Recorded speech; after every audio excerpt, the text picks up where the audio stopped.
네, 여러분 안녕하십니까? 2월 1일 수요일 밤에 보내드리는 오밤중의 뉴스 지금부터 시작하겠습니다.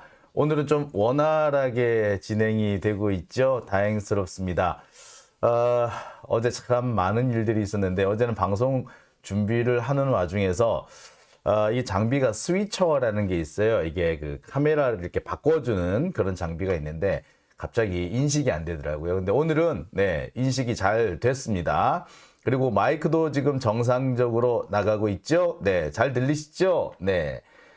자, 오늘도 베리님, 소정님, 웬즈데이님 와주셨고요. 장수진님, 전정호님, 반시루님, 진실성님 오셨고요. 토지나라님, DYDKSSK님, 예, 망덕봉님, 임채정님, 임건혜님, 예, 오셨습니다. 그 다음에 샤슈 할미, 그 다음에 이준우님, 땅구님 오셨고요. 파란미소님, 현황님, 그 다음에 그린울프님 역시 오셨습니다. 자, 그 다음에 삼식이님, 윤유나님, 구재현님 오셨고요. 신철호님, 네, 오셨습니다. 김준현님, 담비님, 토지나라님, 최연실님, 열로시오님, 네, 모두 반갑습니다. 보노보노맘님도 오셨군요. 유마담님 오셨고요. 김종태님 안녕하십니까. 자, 다들 그 다음에 조수아님도 오셨군요. 네, 안녕하십니까. 네, 빨장기 척결가님, 김대중 대통령 때 대북송금 이거 무죄 나왔죠. 네, 그렇습니다. 신철호님 오셨고요. 네. 박종수님, 아기곰님 모두 반갑습니다. 자, 김나령님, 그 다음에 참 잘하셨습니다님도 오셨네요. 자, 모두 반갑습니다. 벌써 이제 본격적인 방송 시작하기 전인데요. 700여 분이 들어와 주셨습니다. 이렇게 제 방송 시간을 이렇게 기다려 주시고 또 시작하자마자 이렇게 찾아주시는 분들께 다시 한번 감사드립니다. 자, 오늘은 왠지 모르게 좀 가슴이 좀 두근거리는 날입니다. 민주당이 드디어 투쟁에 나서기 시작했습니다. 그동안 왜 싸우지 않느냐라는 것 때문에 참 우리들 속을 무던히도 태웠던 민주당이 드디어 본격적으로 움직이는 것 같습니다. 다행스럽네요. 진짜 다행스럽네요. 예. 그동안 너무 몸을 사리는 게 아닌가 싶었었는데, 자, 드디어 이제 몸살이는 거는 끝나고 본격적인 싸움을 시작하는 것 같아서 다행스럽다는 생각이 들고요. 자, 이렇게 싸움이 본격적으로 시작되면 정말 옥석을 가리게 되지 않을까라는 마음도 듭니다. 우리 이 민주진보 진영의 이 시민들은 윤석열 정권과 싸우고 있는데 계속 이재명과 싸우려고 하는 사람들도 있죠. 그들이 과연 어떤 생각으로 사는지도 이제 조금씩 드러나지 않을까 싶고요. 그동안 계속 민주당 안에서 뭐 다양한 목소리 운운해 가면서 이상한 소리 하던 사람들 진짜 본심이 무엇인지, 정말 다양한 목소리가 필요하다고 생각해서 떠든 거였는지 단지 분열을 위한 거였는지도 이제 조금씩 드러나지 않을까라는 생각을 해봅니다. 오늘 민주당의 철험회, 초선 의원들이시죠. 철험회 국회의원들을 비롯하는 40여 명의 국회의원들이 국회에서 철야 농성을 한다고 합니다. 2월 4일 날 있을 민주당의 첫 장외 집회를 준비하는 것이라고 하는데요. 역시 우리가 믿었던 사람들이 역시 필요할 때 믿음직하게 나서주는 것 같아서 참 반갑습니다. 자, 오늘 제가 준비한 얘기부터 하나씩 풀어드릴게요. 자, 오늘 제가 준비한 첫 번째 주제는요, 미국의 경고입니다. 자, 이게 무슨 소린고 하니, 자, 아까 어떤 분이 그런 말씀을 하시더라고요. 설마 정말 미국이 한미동맹 끝난다고 얘기했나요? 네, 미국이 정말 한미동맹이 끝난다라고 공개적으로 경고를 했습니다. 미국이 경고를 했어요. 한국이 만약에 핵무장을 한다면 한미동맹은 그날로 끝이다. 이게 미국에서 공식적인 입장으로 나왔습니다.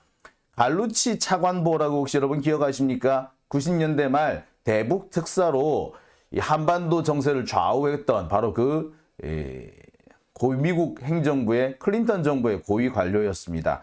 이 갈루치도 직접 나와서 한국이 핵 개발을 한다면 한미동맹은 끝난다라는 얘기했고요. 또 미국의 핵 문제 전문가인 해커 박사라는 사람도 직접 얘기를 했습니다. 미국의 소리 방송에 나와서 했는데요. 미국 정부는 지금 한국을 계속해서 달래려고 하고 있습니다. 미국은 한국에 확장 억제력을 충분히 제공할 것이다 라고 하면서 달래고 있습니다. 그리고 한국이 왜 핵무장을 하겠다고 설치는지 우리도 어느 정도 이해해, 이런 모습도 보이고 있습니다. 그러면서도 한쪽에서는 니들 핵무장하면 우리랑은 끝이야 라고 경고도 때리고 있는 거죠. 자, 미국의 속내가 그대로 드러나는 모습이 아닌가 생각을 해봅니다. 지금 현재 한국의 이런 여러 가지 태도들, 핵무장하겠다라는 그런 윤석열의 어떻게 보면 좀 철딱선이 없는 이런 것들을 슬슬 좀 한편으로는 달래가면서도 한편으로는 또 야, 니들 진짜로 말 안 들으면 알지 라고 경고하는 것도 잊지 않는 미국의 모습이 아닌가 생각이 듭니다. 자, 이 와중에서 윤석열은 여전히 핵무장론을 굽히지 않고 있습니다. NPT 체제를 유지하는 것이 현실적으로 가장 좋은 방법이다라고 얘기는 하지만 계속해서 핵무장이라는 얘기를 중단하지 않고 있어요. 이 말은 보기에 따라서는 미국의 상당한 압박, 그리고 미국에 대해서 얘들이 우리랑 척을 지겠다는 건가라는 의심을 사기 충분한 내용이죠. 이런 모습들이 앞으로 어떠한 어떠한 사태를 초래하게 될지는 사실 예측하기가 딱 어렵지 않습니다. 지금까지 미국이 해왔던 태도들, 미국이 핵을 개발하겠다고 했던 나라들한테 보여줬던 그런 전례들을 보자면 우리의 앞날도 어떻게 보면은 드러나는 것 같습니다. 네, 윤석열이 이 분위기 파악을 못하는 것 같아요. 자, 그래서 정말 나라를 걱정하는 마음에서 준비를 해봤습니다. 솔직히 말해서 한미동맹 끝나면 끝나는 거지 별거 딱히 별거겠어요. 하지만 우리나라가 그동안 미국에 의존해오던 특히 그 전시작전 통제권, 전작권조차 아직 회수하지 못한 상태에서 갑작스럽게 미국이 빠져나간다면, 그래서 한미동맹이 사라져버리게 된다면 우리로서는 상당히 좀 불안한 정세를 맞이할 수밖에 없습니다. 북한도 북한이지만 사실은 중국이 더 겁나는 상태잖아요. 중국에 비하면 북한은 사실 무력 별거 없잖아. 예. 자, 그런 면에서 오늘 준비한 첫 번째 주제는요, 정말 안보에 심각하게 문제가 될 것 같아서 준비해봤습니다. 미국의 경고, 핵무장하면 한미동맹은 끝. 네, 이게 오늘 준비한 첫 번째 주제입니다. 자, 두 번째 주제는요. 자, 지금 검찰하고 이 보수 언론이 열심히 소설을 쓰고 있습니다. 소설의 제목은 대북송금. 대북송금을 이재명이 쌍방울을 통해서 무려 100억 원 정도를 했고, 그것이 대선을 위한 어떤 사전 정지 작업이었다라고 얘기를 하는데, 참 우습죠. 솔직히 기가 막힌, 어떻게 보면 정말 말도 안 되는 얘기입니다. 지금 김성태하고 이재명하고 서로 상을 당했을 때 측근들을 교차해서 조문을 했다. 그런 얘기도 하는데, 측근을 교차해서 조문했다? 교차 조문했다? 이게 무슨 말이에요? 측근 교차 조문. 안 왔다는 얘기죠, 솔직히 말해서. 이재명도 김성태 상가집에 안 갔고, 김성태도 이재명 상가집에 안 갔다. 그 밑에 애들이 왔다 갔겠지, 당연히. 그래도 한 기업의 총수고 도지사인데 당연히 상을 당했으면 왔겠지. 근데 그걸 가지고 서로 경기도 사람도 조문하러 갔고 쌍방울 사람도 조문하러 왔으니까 서로 교차 조문이다? 이게 이런 황당한 소리를. 자, 지금 정말 말도 안 되고 택도 안 되는, 어떻게 저렇게 억지를 쓰나 싶은 얘기들이 지금 언론에서 마구 보도되고 있습니다. 말 그대로 소설, 대북 송금 소설이 쓰여지고 있는데요. 자, 이 대북송금 소설은 지금 별로 시작하지도 않았지만 이제 겨우 도입부에 들어섰습니다만 이미 망한 소설이라는 것이 하나 둘 드러나기 시작했습니다. 뭐 간단하게 말씀을 드리면 그래요.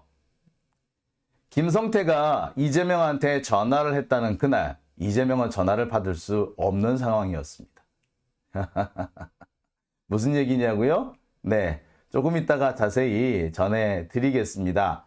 뭐 온갖 얘기들 참 많이 나옵니다. 뭐 태양광이 어떻다는 등, 뭐 이재명한테 보고가 됐을 거라는 등. 아니 이 북한과 경협을 하고 있다, 뭐 스마트팜 사업을 한다, 이런 거야 당연히 보고가 됐겠죠. 근데 그게 보고가 됐다고 해서 그게 대북 송금하고 관련이 있다? 어떻게 장담을 합니까? 그리고 쌍방울이 보낸 돈이 어떻게 경기도가 보낸 돈이라고 단정을 짓죠? 당시 문재인 대통령 때 대북 사업을 하려고 했던 지자체 한두 군데가 아니었어요. 그리고 쌍방울이 끼어 있는데도 한두 군데가 아니었어요. 근데 그 중에서 굳이 꼭 집어서 경기도만 경기도를 위해서 쌍방울이 대북 투자를 했다? 야, 그건 너무 좀 오바 아닙니까? 자, 그래서 오늘 제가 두 번째 주제로 보내봤습니다. 대북 송금은 망한 소설, 결정적 알리바이 나왔다 라는 주제입니다. 보시면은 저렇게 간단한 게 있었어. 저거 야 정말 말도 안 되는구나 라는 것을 여러분들도 직접 느끼실 수 있을 겁니다. 자, 그리고 세 번째 주제는요, 좀 열받는 얘기를 준비를 해봤습니다. 어제 이태원 참사 유족들이 용산 대통령실 앞에서 1인 시위를 했습니다. 근데 1인 시위를 경찰들이 제지를 했어요. 그러자 유족들이 대통령 면담을 요구를 했는데 이 와중에서 경찰이 유족들을 강제로 내쫓는 일이 생겼습니다. 유족들이 경찰의 바지통을 붙잡고 울면서 애원을 했지만 정말 차갑게 거절당했는데요. 그 시간에 무슨 일이 있었다? 윤석열은 캄보디아의 그 소년을 만나고 있었다고 하네요. 심장병 수술했다. 왜 김건희가 애 안고 사진 찍은 거 기억하시죠? 캄보디아에서 우리가 빈곤 포르노라고 비난했던, 네, 바로 그 사진에 등장한 소년, 그 소년하고 축구하고 있었더라고요. 야, 참 대한민국 국민은 쳐다볼 생각은 하지 않으면서 남의 나라 소년을 만난다. 참 씁쓸하네요. 참 씁쓸하네요. 뭐 대통령의 일상이라는 게 뭐 그럴 수도 있겠다라고 생각합니다만, 이렇게 아픔을 호소하고 있는 유족들을 조차 만나지 않으려고 한다면, 아니 그분들이 1인 시위도 못하게 한다면, 그러면서 자기는 다른 나라 어린아이를 만나고 있었다. 자, 그걸 또 자랑이라고 또 대대적으로 선전까지 해요.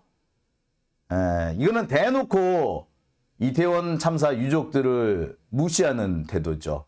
동시에 우리 민주 진보 진영을 욕보이는 자세가 아닌가라고 생각이 듭니다. 그래서 세 번째 주제로 준비해봤습니다. 만나달라고 애원한 이태원 유족을 외면하고 캄보디아 소년 만난 윤석열입니다. 이게 오늘 준비한 세 번째 주제고요. 네 번째 주제는요, 이거는 화가 나기도 하지만 한편으로는 좀 충격적이기도 합니다.